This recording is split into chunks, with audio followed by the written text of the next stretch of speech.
And now, two guys who survived a party in the woods with 300 naked hippies, Aaron and Jonathan.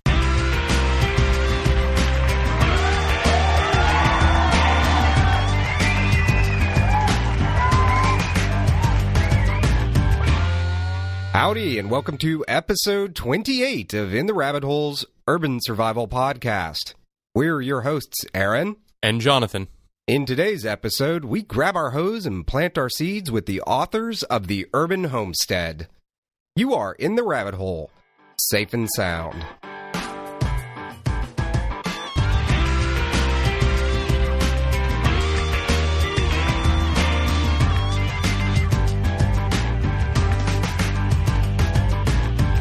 All right, we're joined today by the dynamic duo Coyne and Erik Knutzen, authors of the Urban Homestead, Making It, and creators of RootSimple.com. Now, when Jonathan and I first heard about y'all's book, The Urban Homestead, we were really excited to find that somebody was dealing with the topic we were really interested in as preppers and survivalists of taking traditional homesteading skills and applying them to a modern time and in an urban environment. Let's spend a few minutes getting you acquainted with our listeners. Tell us a little bit about y'all's backgrounds. Where do y'all live? How did y'all get into homesteading? Well, we're in the Echo Park, Silver Lake area of Los Angeles, which is near downtown and near Dodger Stadium. So we're right in the heart of things. We're right in the heart of things. I grew up here. We both met in grad school in San Diego, and that's kind of our background. We've been in this particular house for about 12 years. 13 now. 13. So Lucky 13. This house has sort of been our petri dish for experimentation because, we'd never owned a house before. So I think actually it kind of started when we actually first had property that we could play with. Our moldy petri dish. Our moldy, tumbled down, mortgaged petri dish. But I think that's what you don't have much latitude as a renter, and there are things you can do as a renter, but you can do much more when you own your land. And so I think moving in, we started with those. It was like, it was a real dump with no landscaping whatsoever. And so we were faced with those questions, those first-time homeowner questions like, are you going to put in a lawn? Are you going to put in rose bushes? Are you going to do a low-water landscape? What are you going to do? Trying to answer those questions for ourselves, we started figuring out that, we're practical people, and we really like the idea of growing food. Like, why? We're just too practical to even consider slaving over something that doesn't feed us. Like a lawn is a lot of work, and what does it do for you? So that's what started it all off. Like, stuff that we grow has got to be useful. It's either edible or medicinal or practical in some other way. Like it feeds beneficial insects, which takes the load off of our food crops or something like that. When did the idea strike you to first write? I guess, let me ask the question, which came first, RootSimple.com or the Urban Homestead? The blog came first. Yeah, the blog came first. One afternoon, I just sat down and was trying to figure out a way to link all of the crazy hobbies and interests that I had in one place, and came up with the idea of a blog surrounding the activities around the house, kind of as a diary to keep track of the garden and keep track of what worked and what didn't in terms of projects. And very quickly afterwards, our publisher, Jody Willey and Adam Parfrey, saw the blog and wanted a book. So we did not set out to write a book. Yeah, we were kind of amazed. We were like, a book? Us write a book? So a classic blog the book, I guess. Early blog the book. Early blog the book. That's all the thing now, I think. But that's what happened. So was it y'all's idea to write the book, or was it people started asking you to write the book? It was the publishers coming up to us and say, we want a book we're going to call Urban Homesteading, and you guys are urban homesteaders, and we want you to write the content because we like your blog. So, yeah. So I guess let's define what is homesteading. It's a funny term, I think there's a guy in town, Larry Santoya, who's a permaculturist, and he likes to just call it common sense. Or like how our ancestors lived. Yeah, how people used to live before. And how people all over the world still live. Exactly. Before the kind of consumer explosion of the 1950s sort of shifted things. And really, it's kind of basic home economics is another way to put it. It's all the things that you can do in your house that are commonsensical things revolving around production rather than consumption. We're interested in the notion of the house being a center of production rather than a center of consumption. You know, a homestead particularly would be a place where the family is meeting their basic needs as best they can with their materials at hand. And a modern house seems to be like just a crash pad where you return after going to the mall to buy all your entertainments, and you unpack them and throw the packing material all over the place, and you consume there when you have your fast food and your toys, and you consume and you consume and you consume, but nothing is ever put back out into the world from the modern house. And we like a homestead or a traditional house or a commonsensical house is a house that takes care of itself. This phrase urban homestead has kind of evolved over the years to bring together all of these, basically, again, home economics concepts. Yeah, it seems to be the only phrase that we know of that links those ideas together in a tidy package. Like usually if you say urban homestead, people generally know the constellation of ideas you're talking about. Even though it could very well be a suburban or a suburban rural or rural household. homesteading. And then the term homestead isn't technically what it is, actually, because we either rent or we own a house. It's not really We're not homesteading. In some ways, it may not be the best phrase. But somehow it's all we got right now. If there was another phrase, I'd be willing to consider it. But I can't find any other term that holds everything under its wing the same way. Like, you know, everything from canning to gardening to disaster preparedness, whatever, to community building. It all falls under urban homesteading.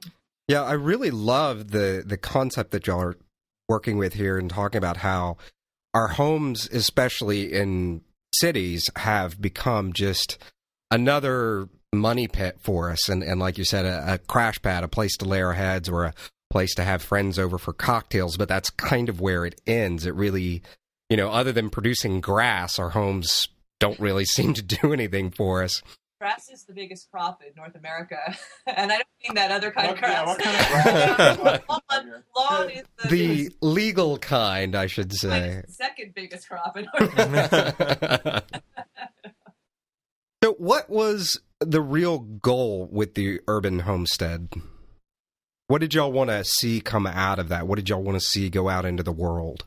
The F word, fun. No, I think the E word, empowerment. Yeah, there's that too. For me, it's like about showing people that they can do this, that you don't have to be an expert to do it. You don't have to be wacky or fringy to do it. You don't have to have a lot of skills to do it. These things build, you know. You get wackier as it goes along. It's okay. You can grow into your insanity. but really, it's easy. It makes people feel good to do it, to live this way. It is an empowering way to live. It's not, I think some people from the outside think it's about wearing a hair shirt, you know, about suffering. Oh, I'm suffering because I'm not using plastic because the whales are dying. And it's not about all that as much as it's about feeling this kind of strength that comes from knowing that, you know, you're competent in some areas and you can take care of yourself. It's about the taste of a good tomato, and you can't buy a good tomato. You have to grow it. Yeah, a lot of it actually came from our persnicketiness, you know, because once you taste something good, it's hard to go back to the crap. So like Erik says, the tomato is like the classic example. You cannot buy a good tasting tomato in the store. You just can't. That's so true. Right. And it's because of the way they're grown. And if you talk to tomato growers, they'll admit it, that they will never have any flavor because they're picked when they're green, you know, and they're chemically reddened. And this is never going to be a tomato. So once you get used to having homegrown tomatoes, you ain't going to be able to go back. And it's like that in many ways, many of the things we do. I mean, I'm looking here in our messy office at a box full of heirloom Italian vegetable seeds and seeing things you cannot get at the finest of supermarkets in America. I mean, Spigarello. Hello? Any of you had Spigarello? No, so we're developing champagne tastes through our garden. You know, we have like really obscure Italian vegetables that grow very well in our Los Angeles climate. And you literally cannot buy them. But once you get used to them, when you go to the store and you're like, what, broccoli again? Are you kidding? You know, so you get addicted to the lifestyle. Right. So Kelly, first of all, I want to say we love wacky here because we're pretty darn wacky. Yeah, wacky is how we got into this whole thing in the first and I place. think as wacky, when you started as you are now, right? I don't know. We may have gotten a little bit wackier, but we were pretty wacky right from the start. I think we've always been up for a new adventure, and the more bizarre it is, the more inclined we are to. Yeah, that's definitely get into it. Very true. So, but I've got another question. You brought up something really interesting earlier, and you said the word, but then glazed through it. One of the things we talk about a lot here is community and getting involved in the community, becoming a contributing member of the community. You mentioned community earlier. Could you talk a little bit about that? Yeah, so I'm tired of going to parties and hearing people either on the left or right or wherever they're coming from complaining about politics and national politics. I tell people, get involved in your neighborhood and you can do amazing things. So we have a neighborhood council system here in Los Angeles. It's, sometimes it works, sometimes it doesn't, but it's accessible. And you can get involved, and I have. Or in the local schools, exactly. Helping local school with its garden. And I helped get some big grants through to make it safer for the kids to walk to school here. I've helped with the community gardens. I've consulted on those. And actually, we have an emergency preparedness committee as part of the neighborhood council, and we did a little emergency sanitation lecture for them here. All kinds of things you can do at a local level. It's incredibly empowering. And we know our neighbors here. They're friends of ours. They take care of our chickens when we're gone. We know all the people in the neighborhood. We know all the bee people in the neighborhood. Well, the thing is, if you spend a lot of, when you do this kind of stuff, you're going to spend more time at home and you're going to spend more time in your yard. So you're really going to get to know your neighbors, because if nothing, they're just going to stop by and go, what the hell is that? What are you doing? What's that thing on your roof? What's that thing in the side yard? Do I hear a chicken? And you start talking. What's that? Oh, that's a tomato, honey. You've never seen one growing before? And you start talking to people about these things. And so because of doing that while we've been here, we really do. We're very implanted in our neighborhood, which is really different, I think, from the traditional suburban experience where you just drive into your garage at night and you don't really know the neighbors except maybe by sight, and we actually do know all our neighbors. And the web of knowing this spreads through not just like our block, but throughout the community, from like Erik's talking about, like all the little community meetings and things that we do. So we have a real sense of grounded place here.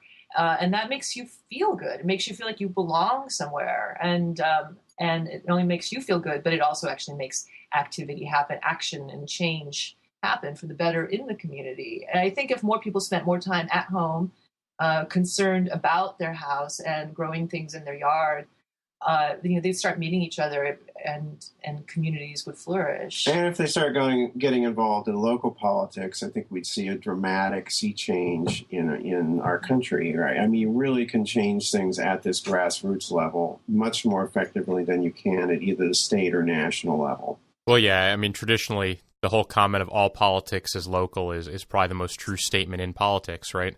Yeah, we think it's personal, too. I mean, I think, you change your life, you change the way you live, you change the way your family eats, you change the way your yard looks, and you're like a drop in the bucket that's going to create change. So if you do that and your neighbor does that, then your whole city changes, and then if cities change across the country, then the nation changes. We have a neighbor down the street who basically got chocolate milk out of the LA Unified School District, and I think that's that was really impressive, because chocolate milk is that's how they cover up bad milk. Well, you mean they don't have chocolate cows? Yeah, I know. I'm so disappointed. Lied to me. I'm so disappointed now. Well, I got to say, one of the things I love about everything y'all are doing is we've kind of come up with this. It's a little bit of a philosophy, but it's a term that just makes it easier to remember. It's survival chi, and it's kind of It is, and it's community health and intelligence. And everything y'all are doing just is right involved with that. This whole idea of being involved in the community, changing it. The intelligence part covered by the fact that you guys are going out there and teaching, and then what you're doing is in and of itself healthy. So, I mean, I love it.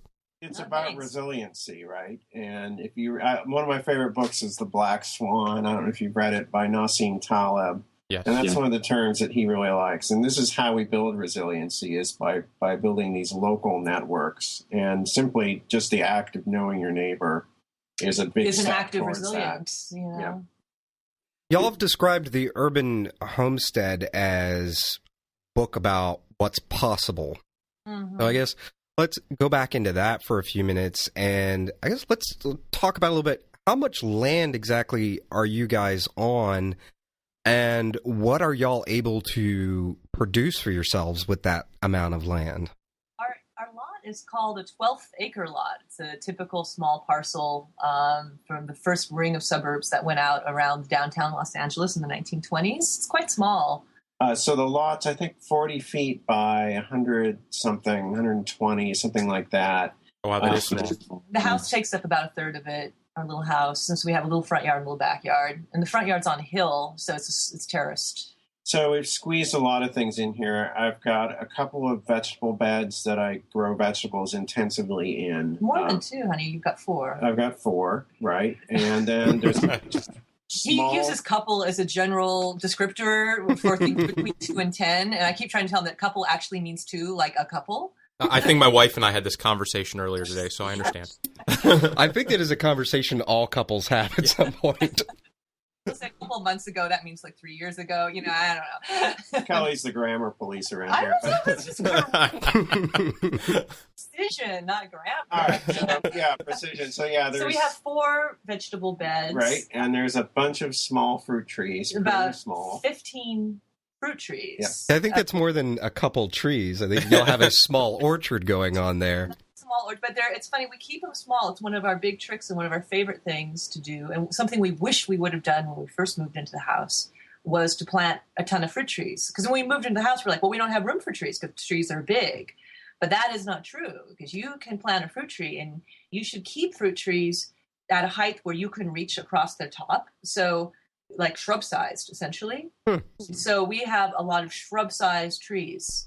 And they produce a lot of food, and you're much more likely to pick the fruit because, you know, there's nothing worse than like a 20-foot tall fruit tree that's dropping hundreds of pounds of fruit on your lawn, you know, and you can't pick it because it's too high, and you don't want to get out and risk your neck on a ladder, and you can't put bird netting over it because it's just way too big to deal with. So if you keep it shrub sized, you can harvest and you can protect it from birds and squirrels by netting it. And you have a lot of variety too. So you can cram a whole orchard in a very small space. What kind of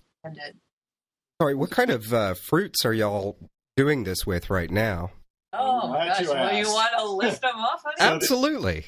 I mean, this is the land of the fruits and nuts, as they say. So it is a great place for growing stuff here. But of course, anywhere in the world you can grow some kind of fruit, except for maybe Antarctica. But so we've got figs, we have quince, we have pomegranate, we have pineapple guava, we have avocados. We have the nectaplum. We have some hybrids, like a nectaplum and an apium. You know, they're hybrids. And a Santa Rosa plum. And a Santa Rosa and plum. a nectarine. And a plain nectarine, and another fig tree, right? And the 2 persimmons, and the peach. Exactly. That's a lot of fruits. Yeah. Now, a lot of those are young. So the avocado tree is mature and is wonderful. They came with the house. The pomegranate tree is a few years old. Fig tree is producing pretty well. Yeah.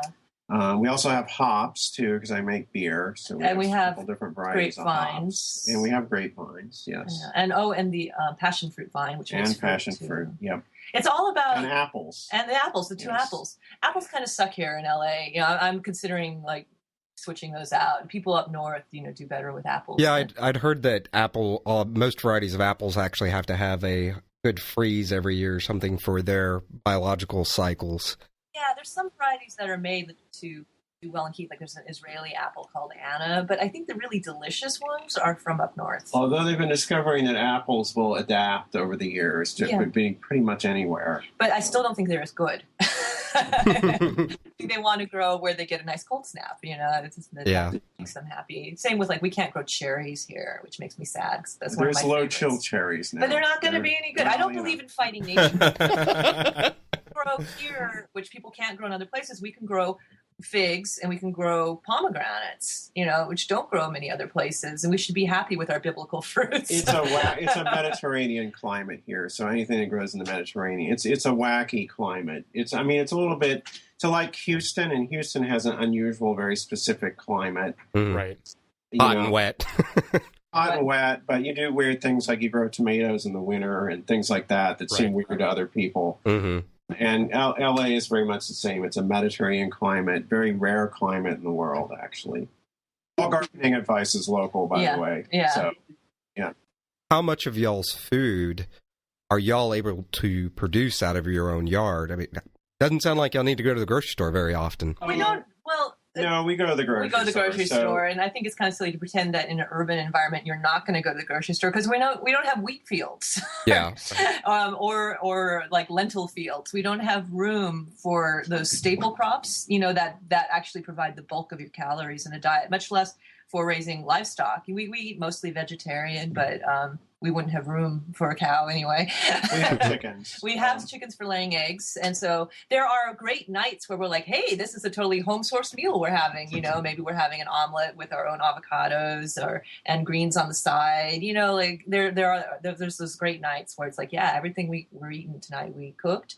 But usually it's supplemented with stuff from the store. I tend to focus on stuff that's crappy at the supermarket in terms of growing. It's about like bang for your buck. Yeah, greens and things like that always seem wilted when I buy them. I try to grow those things. Because the great thing about growing fresh vegetables is that they are, not only do they taste good, but they're going to be fresher, right? Because you just go out to your yard and pick them when you want them instead of them rotting in your crisper drawer. So you're like, oh, I was going to have salad tonight, but it's all gone brown, So instead you've got you have this access to fresh greens and fresh herbs. So we always think about things that are hard to keep fresh at home, things that don't taste very good at the supermarket, like tomatoes, things that are cheap to grow at home, like herbs, whereas at the supermarket, they're really expensive. And then things that are like bulk calorie foods like pasta or whole grains or lentils, that's what we buy. And that's cheap. That stuff is really cheap. Mm. So by combining cheap bulk items from the store with our own fresh stuff that we got coming out of the yard, then we eat really well for very little. How long reasonably would it take somebody with a small footprint of land like yourselves to get to a point where they're getting more out of their garden than they're putting in?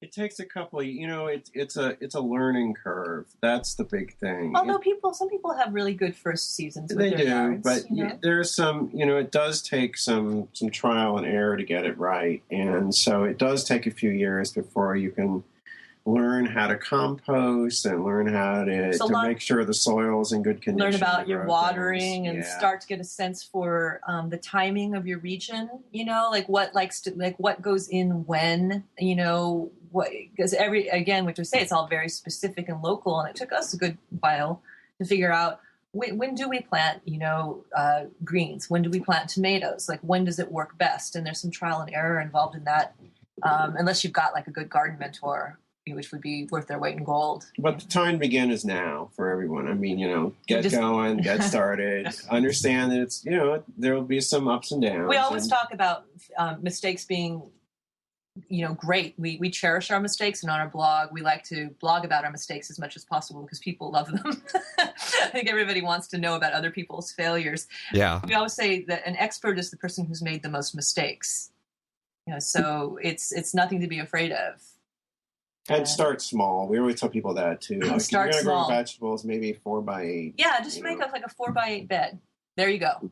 And play in that 4x8 bed for 2 years. And see what comes out of that. Learn to do that well before you move on. Instead of thinking, oh my God, I'm going to grow all my own vegetables. I'm never going to the store again, and we're going to start this year. And honey, rip out the lawn. Fill in the pool. Here we go. We're going to have a farm. I see that's the road to true insanity. Because sometimes it can be hard to keep up on all this stuff. So it's really important to start small. I see the survival seed ads and kind of snicker at the thought of someone busting open one of those and saying, "Oh my God, I got to plant an acre now." Well, it's like after the crap hits the fan, then you go into the closet and rummage around and pull out the can of seeds and dump them on the bed and go, "How do you work these?" Do these take electricity? I'm not really sure. I don't know. That you want to, if that's why if you want to grow food because of long-term security issues, if that's your thing, you better start growing your food before there's any long-term security issues. Yeah. You want to get started. I think you're supposed to barter with those seed things, right? Yeah. Isn't that what the ads say? Yeah, you can buy a gallon of water with your carrot package. Yeah, I think I don't want to beat up on that company too much, but their marketing practices kind of get under my skin. But anyway, we'll move on beyond that.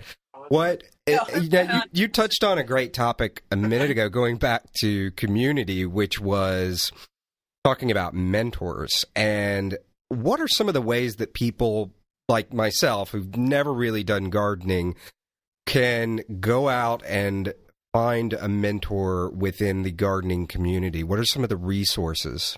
I can think of 3. Yeah, there's a couple. So first would be if you don't want to garden in your own home, or if you can't because you're in an apartment or something, you can go to a community garden.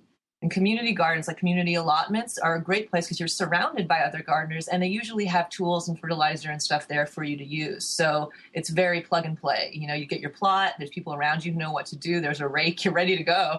So those are fantastic resources. My second bet would be walking around your neighborhood and looking for anybody who seems to be growing stuff, and then start talking to them, because gardeners love to talk and they love to help, and they always have extra seedlings and seeds and they want to share.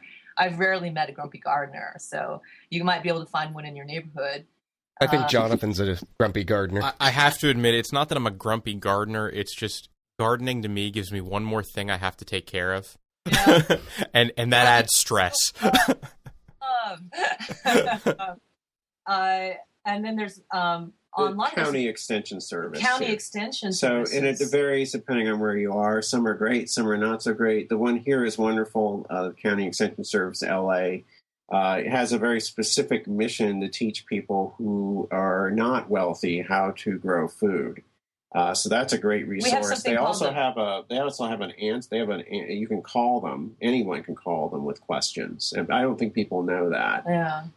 So that's a great resource. And there's the Master Gardener program. Well, that's what I'm talking about. That's only California. No, it's actually all over the country. Is it nationwide? Yeah. Look, if anybody's interested, look up Master Gardener program, and you get intensive training in gardening in exchange for being willing to do some volunteer time and on the local level to show, at school gardens or community gardens or something. And then that. we teach at a botanical garden here too. So botanical gardens often will have classes. And I know actually when I was in Houston staying there, I took a class. I can't remember where it was, but there are classes out there. And that's what someone who wants to get into vegetable gardening, I say, take a class first and learn when to plant things and how to deal with soil, and that'll get you off much better than trying to get a book or something. Yeah, because books are all for New England, actually.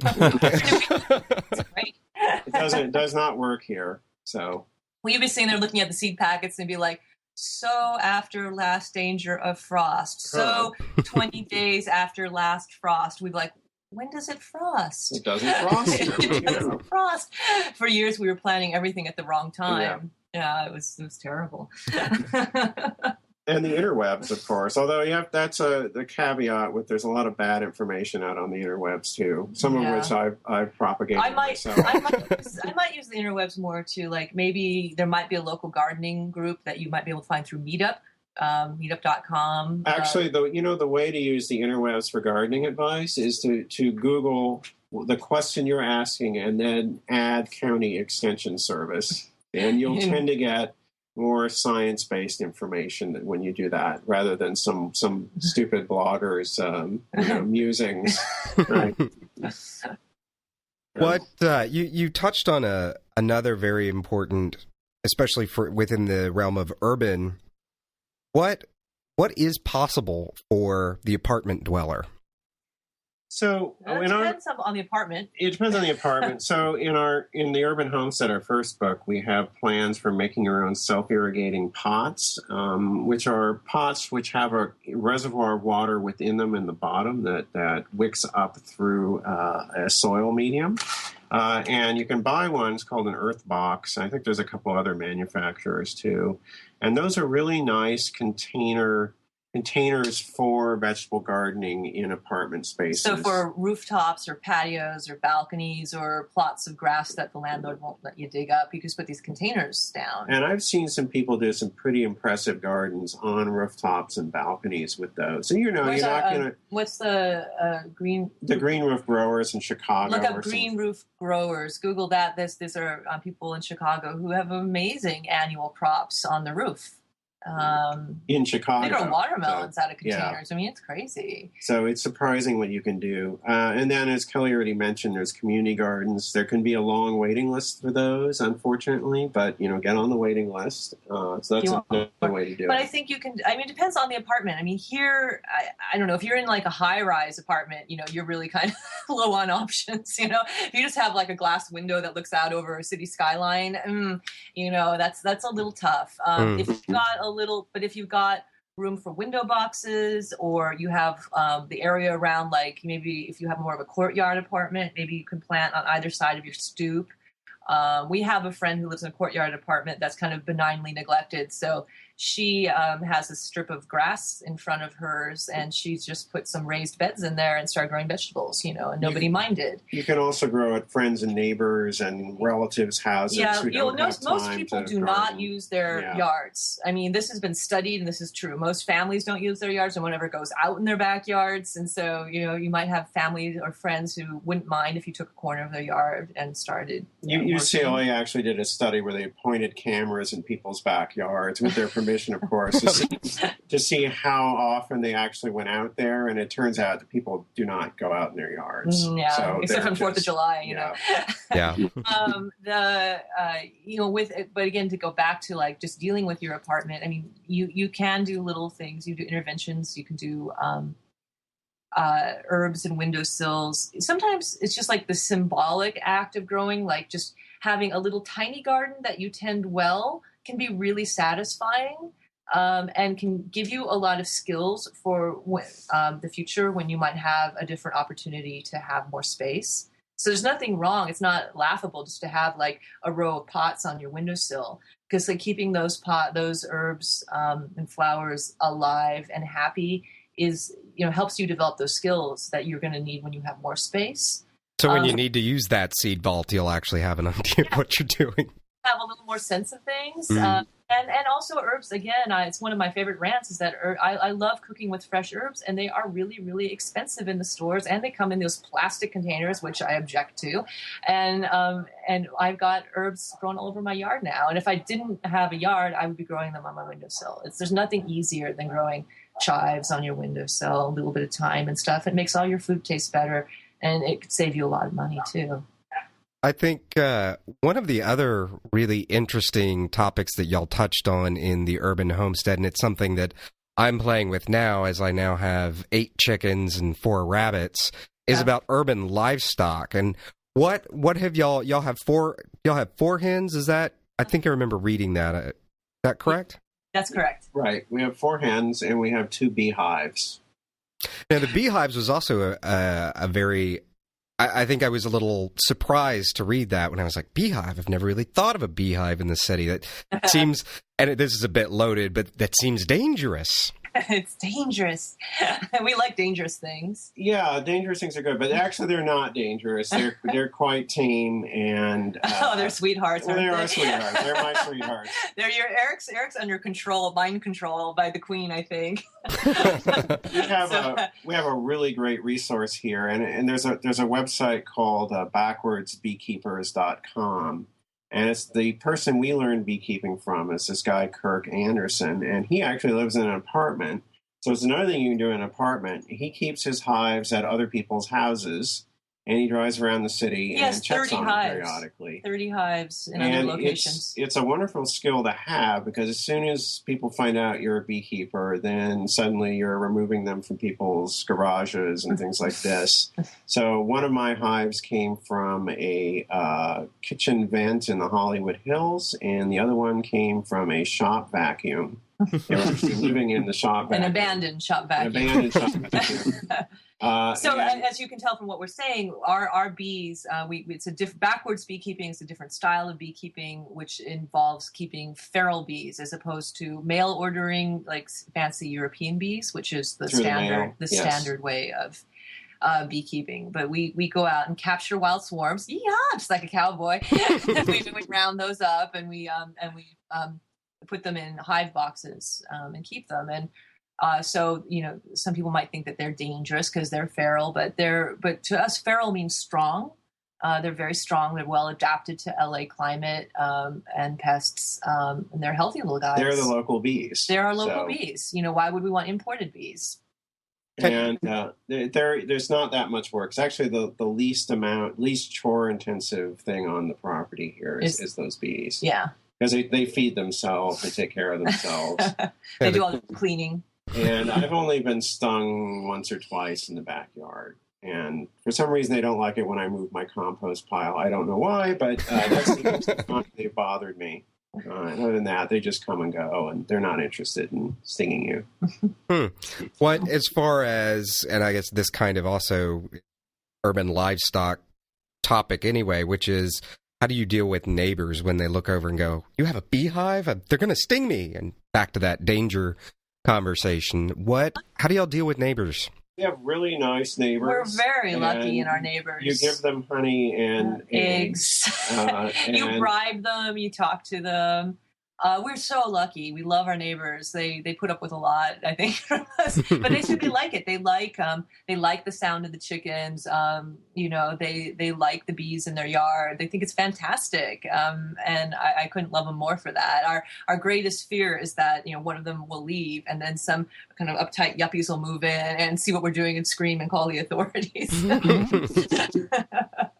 Because a lot of this is not legal. It's legal insofar as we can stay out from under the radar of the city. You don't want to be a nuisance. So, yeah, and we're not. I mean, we're not. We don't keep a rooster. It's just that, the hens cluck. But they're pretty quiet. We used to have a Doberman that was a lot noisier than the chickens are. And, the bees, I've taken certain precautions with them. Like, they're surrounded by fences, so their flight path goes straight up.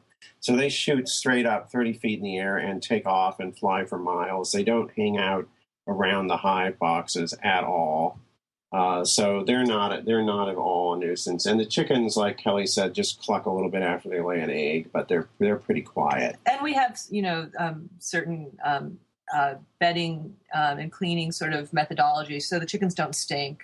And they're not attracting flies. And I try to plant a lot of flowers and things, too, so that things don't, it doesn't look like, I don't know. There's not much flowers up on blocks and stuff here. Yeah. And we try to keep the place looking nice. It's good being a good neighbor and common sense stuff. So we wouldn't keep a rooster here because it's just too close to the neighbors. Mm-hmm. I don't want to wake them up at 4 a.m. So that's reasonable. But the hens, they're fine. They're quiet. So no big deal. Yeah, I just discovered yesterday that one of my hens is actually a rooster. But my chickens are in an industrial area, and they're near some cooling towers that produce a constant 75 decibels. So I'm hoping they don't disturb anyone. I think I'll be able to get away with it. But yeah. You move to a crappy neighborhood if you want to do some of this stuff. Yeah, right? I mean, our neighborhood used to be crappier. It's getting a little upscale. Well, it was getting upscale before the crash. Thank God that stopped. We moved. This was a rooster neighborhood. I mean, this is kind of neighborhood where there were roosters, and loose pit bulls and stuff when we moved in. That's the funny thing about LA. I've seen cattle here. It's crazy. I mean, Houston's like that too. Yeah, there is no zoning here. Yeah. Exactly. It's nutty. There's lots of horses here, and so there's lots of feed stores. It's very bizarre. You can be in the middle of the city here and still go to a feed store and get, straw and chicken feed and everything. It's kind of great that way. Yeah, I think the feed store that I frequent here in Houston is actually in one of the most up-and-coming yuppie parts of town, and it's quite comical to walk in there and say, okay, I need a quarter bale of hay and 50 pounds of chicken scratch and 50 pounds of rabbit feed. And then I drive out and I'm looking at all the new restaurants and nightclubs that have just opened up and all these $1 million townhouses and stuff. It's very strange juxtaposition not having any zoning, but it makes it a lot easier to practice some of these urban homesteading skills. Exactly. Right. Yeah. So that means with no zoning, does that mean that you guys in Houston can just have Kelly has not been there. I know. I've heard the stories. I've seen the pictures. But I mean, could you just have any kind of livestock you want in your yards? And I think it depends. The state actually has restrictions on the size of the livestock to the acreage you have. Oh. So there are livestock restrictions that happen in the state, but that's more of the whole idea is an animal requires a certain amount of space to feed. Mm-hmm. So if you live on, let's say, a 4,000 square foot lot with a house that's actually on it, taking up, let's say, a third of that lot, your cow probably doesn't have enough acreage to feed. Right. Yeah. That's a sense way of figuring things out. Our laws seem somewhat arbitrary. I don't know, like 35 feet. Like our chicken coop's supposed to be 35 feet from the nearest dwelling. But see, this is this is Yeah. more low-hanging fruit for people who want to get involved in local politics. So this is another thing that we've done here in LA is, believe it or not, it was illegal to grow fruit, flowers, and nuts and resell them. But you could grow vegetables. But you could grow vegetables. So we got that change, and that was easy to change. And now a bunch of us are trying to get beekeeping legalized here, as it has been in many cities around the world in the past few years. Denver and Oakland, Paris and London and yeah. I think it's actually legal here in Houston, beekeeping, that is. I know that there's a woman that runs a business where you buy the hive or you buy, I guess I can't remember the name of it, the hive box, and you buy the bees, but she'll tend to the bees for you and collect the honey. And I think you kind of do a 50-50 or 60-40 split on the honey with her. And it was kind of a very interesting business model. And I was considering doing it, especially being somebody that knew nothing about bees. And I know her. Her name is Carlisle. Yeah, she came to our house. I showed her how to do a cutout. Yeah, neat. Had lunch with her. She's great. She's a really wonderful It's a person. small world, this kind of world. Yeah, I'm really sure it is. But speaking of honey, since it's such a great preservative, and we touched on food preservation a little bit ago, let's go into that for a second, because I know for me personally, I have strange metal allergies. I'm not allergic to anything else on the planet, but I have metal allergies, which makes eating canned goods problematic. And the older I get, the more sensitive I become. What are some of the things as far as not just walking into a store and buying up a bunch of Chef Boyardee or whatever crappy vegetables they have on the shelf? What are some of the options and possibilities as far as food storage? I know you had a lot of really great information in your book about different methods of food storage. Can you kind of go into that a little bit for us? Sure. So much. Well, first off, for someone with metal allergies, of course, you probably know about the European-style cans. I don't know if you know about that. No, I don't. So canning in Europe is done with all glass containers. Even the lid is glass. Right. The lid is glass, and it has a rubber gasket. So that would be the way. If I had that problem, I might consider learning how to can with those. The types of jars are cans. much more expensive than ball jars and lids. But they're reusable. But they're of course. beautiful too. But they're like when you see them, you'll recognize them. They have the rubber seal. Like we have knockoff versions of them here that are used sort of decoratively as like candy jars and things like that. But the ones from Europe are actual like heat, heat, what's called resistant. They're basically jars. like a Grolsch beer bottle. They're kind of like a Grolsch with like one of those things. Oh, okay, yeah. Yeah, and they're... I grew up with those, now that I think back on it. Yeah, so you can do can you do pressure canning? Or I'm is it not just sure you can do acid pressure canning with those. I don't know much about pressure canning. But certainly you can do basic canning in those. Yeah. So that's a good thing. So There's canning's one thing. Dehydrating is something I really like. So we have a solar dehydrator that I built, but you can also buy dehydrators, electric dehydrators, ones. which depending, so much of this is very much dependent on your climate and how much money you have and how much time you have and what you're saving food for, like how much food you want to save. What you have why. access to. Do you have fruit trees? Are you getting stuff from the farmer's market? So it varies depending on where you are. Yeah, but drying is a great option. Sure, canning. Pickling, lacto-fermentation. We love pickling. lacto-fermentation. So that's basically the old style of making pickles with a brine. Just salt. All it takes is salt. It's not a vinegar. When you do that, you're creating a living food like yogurt because it's a living culture. Like sauerkraut. Yeah, it's very good for your body. Now those are not for long-term storage though. And then there's freezing too, which is fine as long as you've got a freezer. There's if you're lucky enough to have a cellar. Like one thing I would give my eye teeth for here is a cellar. It's very rare to have any kind of basement or cellar in LA. They just didn't see the need. I don't know. If I had a cellar, I would go nuts because you can do so much with a root cellar in terms of like long-term storage. If you actually are growing, if you get to the point where you're growing a lot of root crops, you can store them for like the better part of the year down in your root cellar, if you've got one of those. Okay, so if you're growing a lot of root crops like potatoes, potatoes are fairly easy to grow, but the problem is if you bring in a big harvest of them, they have to be eaten relatively soon or they'll start going bad.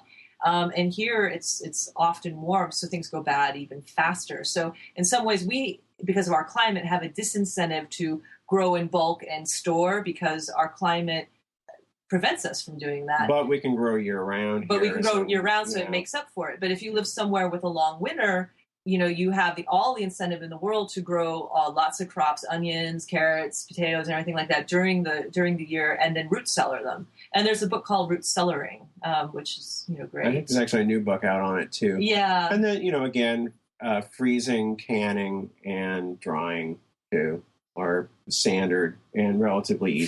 Freezing, of course, is energy intensive, and if the energy goes out, then that's somewhat of a problem. But when times are good, it's the easiest thing in the world to do. Just put those nice fresh tomatoes in a bag and put them in the freezer. Or berries. So it's really easy. How hard is it to actually plan a garden for year-round production? I know there's some climatic things that come into play with that, but as far as speaking in generalities, what are the possibilities in that realm?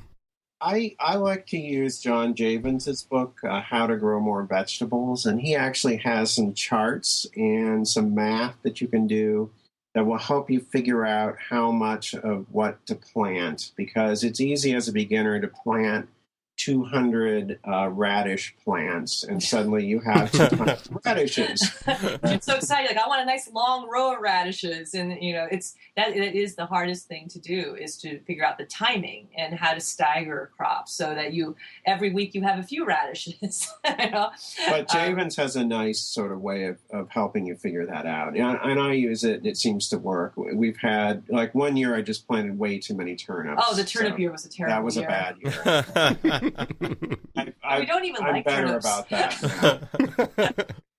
You'll probably never live that down, Erik, it sounds like. We were eating turnips every night, different ways. The only good way to eat turnips, I will say from experience now, is in cream. Like turnips and cream are actually really good.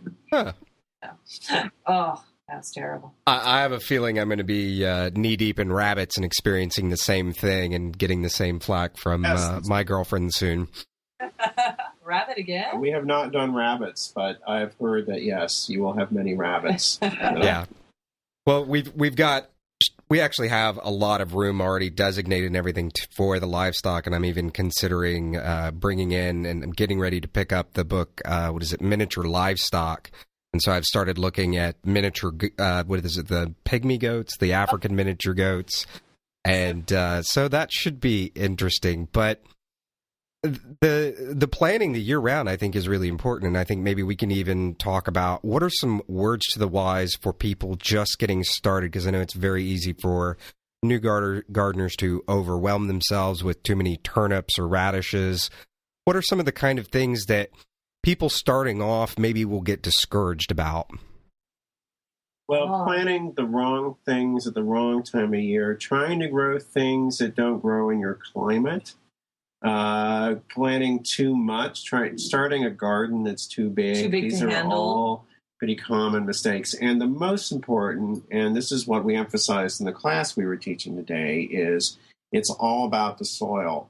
So unless you have a healthy living soil to begin with, then if you don't have your that, garden you're is not going to do so well. You might get like one season out of it, and then it'll start getting worse and worse and worse, and you won't know why. But it's because your soil isn't able to sustain your crops. So what we tell our students is that the first thing, when they want to start gardening, the first thing they have to do is start a compost pile. And the next thing they have to do is get a soil test. So we're all about the soil because we believe you grow soil, not vegetables. The soil is the basis. Because we're organic gardeners, I suppose we should preface by saying that. And so soil is the basis for organic gardening. If the soil is healthy, soil equals healthy plants, and healthy plants don't have as many problems with pests. And so we make them start their compost pile first. Yeah, I think along those lines, I've heard y'all talk about biointensive gardening. What can you kind of describe for us what that is exactly?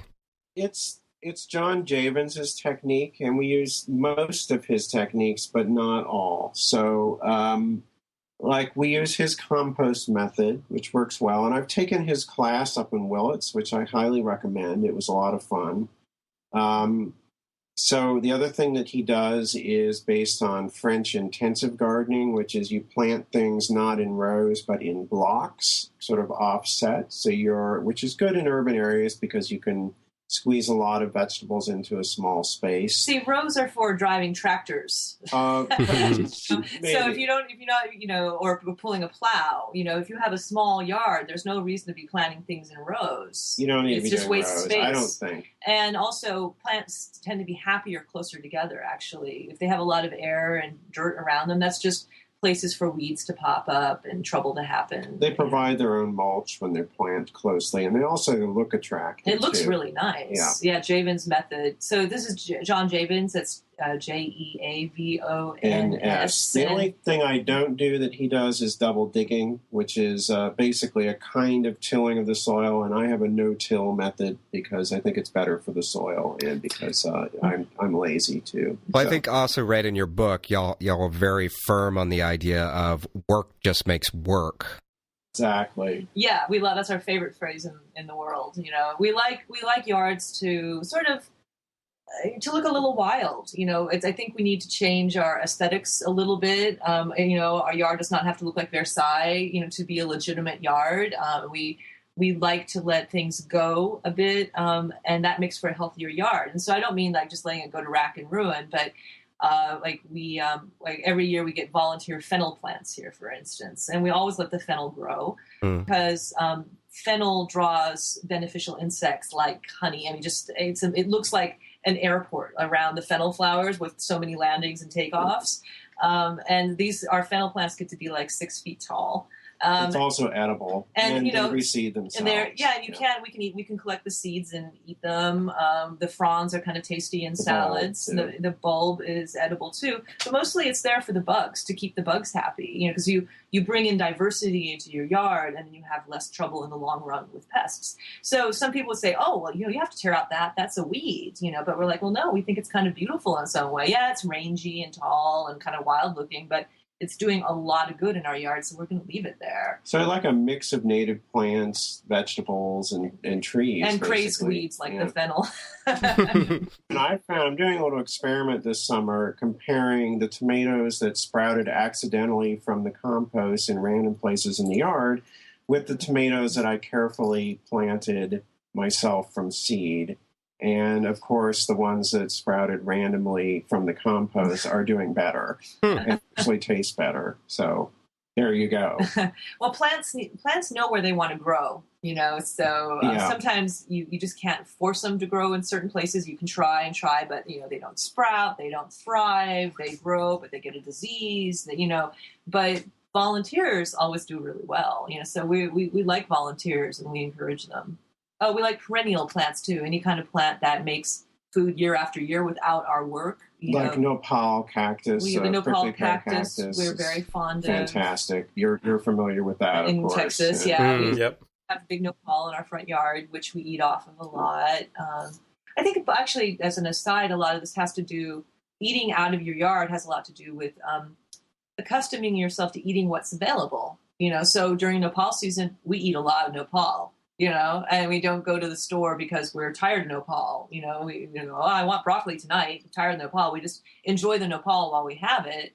Then it goes away, and by that time, something else is growing in the yard somewhere else that we start eating off of. So our diet is, at least in terms of the greens, vegetables that we eat, is very much determined by the rhythms of our garden. And that's just something we've become really used to. And I've heard it mentioned here and there that there's a lot of people that feel, and I tend to agree just on gut feeling, that eating seasonally appropriate is probably better for you to begin with. It's what our bodies evolved to do. Yeah, I think so. And it's interesting, like in a strange climate like LA, I wonder about it. Like, for instance, our salad season is in the winter. That's when our salad greens grow best. So we eat a lot of salads all winter long.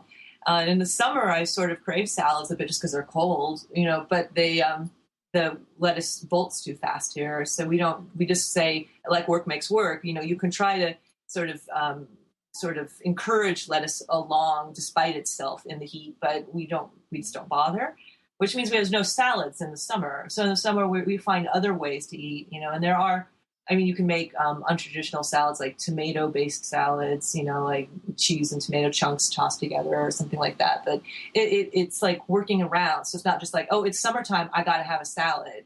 It's like, well, no, salad's wintertime, So, but, maybe I'll have a cold soup tonight or something like that.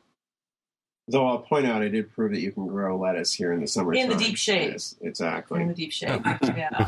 It's something we've been working with, growing vegetables in shade recently. It works pretty well. Yep. Now, y'all have another book that's recently, correct me if I'm wrong, it did recently come out. It came out in May. Yeah. Called Making It. And Making It is, as I understand it, was really the follow-up to where the Urban Homestead was the what's possible. Making It is more along the lines of, okay, now that we've shown you what's possible, now let's show you how to do it. Can you tell us a little bit about that?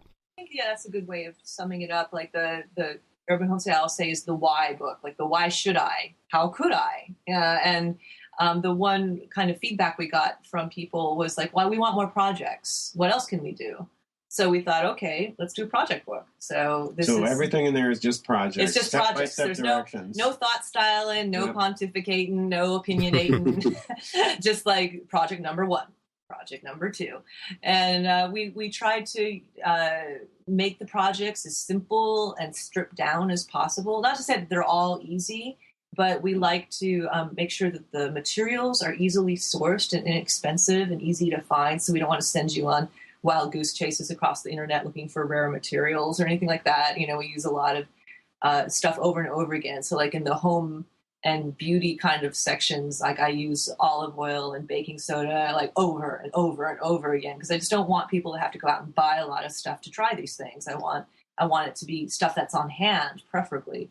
And then the bigger construction projects are all made with stuff that you can source out of your local hardware store. So you don't have to special order anything. And we had to cut projects that were too complex that needed special parts. But we wanted these things to be doable. That was our number 1 criteria, is like doable projects. I think I read somewhere it goes a little bit from least difficult, in the way the book's laid out, it goes from least difficult to most difficult. Is that correct? Or how is the book structured? Time and difficulty, which are pretty much related to each other. So it's actually divided by how often you would do the projects, like day-to-day projects, week to week, month to month, season to season, or infrastructural projects that you would only do once. And so, of course, the infrastructural projects at the end of the book are the most difficult. They're because you do them once. So they're an investment of energy and time and money. You never have to do them again. Whereas the very first projects in the book are things that you just can do, like toothpaste or face scrubs, like things that you can make really fast and you use up really fast. Well, very cool. Well, I really thank you guys for coming on the show today. I know we've talked a little bit about having you guys back on to really go into depth more about making it. We're very glad to. Yeah, anytime. And we will have in the show notes section where people can connect with you guys on Facebook and Twitter and check out your books and everything. And I think that's going to wrap it up for the day. Yeah. Excellent. Well, thank you for having us. That wraps up episode 28. Thank you for joining us. If you like the podcast, make sure to leave us a review in iTunes. It helps others find us. If you didn't, well, please use the feedback form on the site and tell us what we can do to improve. Be sure to connect with us through Facebook, Twitter, and YouTube, and now the Urban Survival Forum through the links on the top right-hand side of the site at www.intherabbithole.com. Also, don't forget to sign up for the newsletter. By connecting with us, you'll receive updates about the site and notifications of new articles and podcast episodes. That's right, we're not just a podcast. Every week, articles are posted to the site that cover all manner of topics relating to surviving in an urban environment, whether in good times or in extreme circumstances. Show notes are posted with each episode where we invite you to comment on the show and interact with us. From Houston, Texas, till next time, stay safe and sound.